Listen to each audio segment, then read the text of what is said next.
Hi friends, இன்றைக்கி நம்ம கிச்சனில் தேங்காய் சாதம் ரொம்ப சுவையாக எப்படி பண்ணுறதுன்னு பார்க்கலாம். குழந்தைங்களுக்கு லஞ்ச் பாக்ஸ் ரெசிபியாக தேங்காய் சாதம் கொடுத்தோம் அப்படின்னா ரொம்ப ஹெல்த்தியாகவும் இருக்கும், டேஸ்டியாகவும் இருக்குங்க.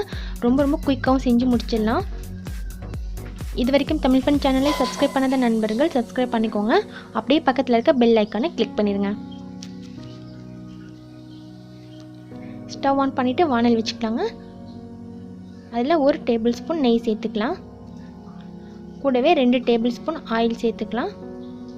தேங்காய் எண்ணெய் இருந்துச்சுன்னா தேங்காய் எண்ணெய் சேர்த்துக்கோங்க, டேஸ்டியாக இருக்கும். அது கூட 2 டீஸ்பூன் கடுகு சேர்த்துக்கலாம்.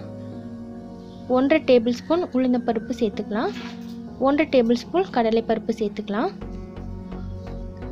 சேர்த்துட்டு நல்லா வறுத்து விட்டுருங்க. பருப்புங்களாம் நல்லா செவந்து வரட்டுங்க. தேங்காய் சாதத்துக்கு இந்த பருப்புங்க கூட சேர்ந்து சாப்பிடும்போது டேஸ்ட் நல்லாயிருக்கும். பருப்பு நல்லா செவந்ததுக்கப்புறமா 2 பச்சை மிளகாயை கட் பண்ணிவிட்டு சேர்த்துக்கலாம். அப்புறமா 2 கொத்து கருவேப்பிலையும் சேர்த்துக்கோங்க. கூடவே 1 டீஸ்பூன் அளவுக்கு உப்பு சேர்த்துக்கோங்க. 1/2 டீஸ்பூன் பெருங்காயத்தூள் சேர்த்துக்கோங்க. சேர்த்துட்டு நல்லா வறுத்து விட்டுருங்க. இப்போ இது கூட 1 மூடி தேங்காய் துருவல் எடுத்து வச்சுருக்கேங்க, அதையும் ஆட் பண்ணிக்கலாம்.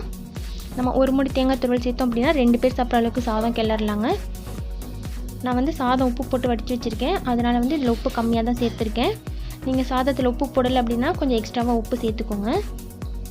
தேங்காய் சேர்த்துட்டு ஒரு 5 நிமிஷம் போல் வதக்குனிங்கன்னா போதுங்க, ரொம்ப வதக்கக்கூடாது. தேங்காய் ரொம்ப முத்தலாக இல்லாத தேங்காய் மாதிரி பார்த்து செலக்ட் பண்ணி எடுத்துக்கோங்க. பால் தேங்காய்னு சொல்லுவோம் இல்லையா, அந்த மாதிரி தேங்காய் செலக்ட் பண்ணிங்கன்னா ரொம்ப சூப்பராக இருக்கும். இது கூட 1 டீஸ்பூன் அளவுக்கு மிளகு சேர்த்துக்கலாம். அப்புறமா ஒரு 10 சொட்டு போல் எலுமிச்சைப்பழம் சேர்த்துக்கலாம். ரொம்ப அதிகமாக சேர்த்துறாதீங்க.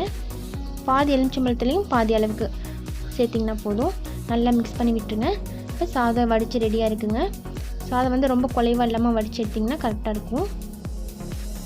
ரொம்ப ஸ்பெஷலான டேஸ்லலாம் நம்ம செய்யும்போது 5 வகை சாதங்கள் இதெல்லாம் செய்கிறோம் இல்லையா, அப்போ தேங்காய் சாதம் செய்யும்போது நீங்கள் பச்சரிசி சாதத்தில் வடிச்சிட்டு செஞ்சீங்க அப்படின்னா ரொம்ப டேஸ்டியாக இருக்கும், வாசமாக இருக்கும்.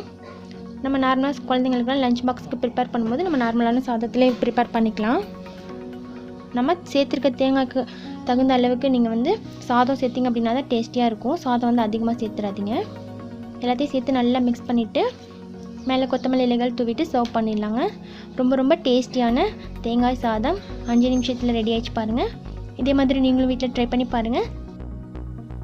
இந்த வீடியோ உங்களுக்கு பிடிச்சிருந்துச்சுன்னா மறக்காமல் லைக் பண்ணி உங்கள் ஃப்ரெண்ட்ஸ்க்கும் ஷேர் பண்ணுங்கள். தேங்க்யூ.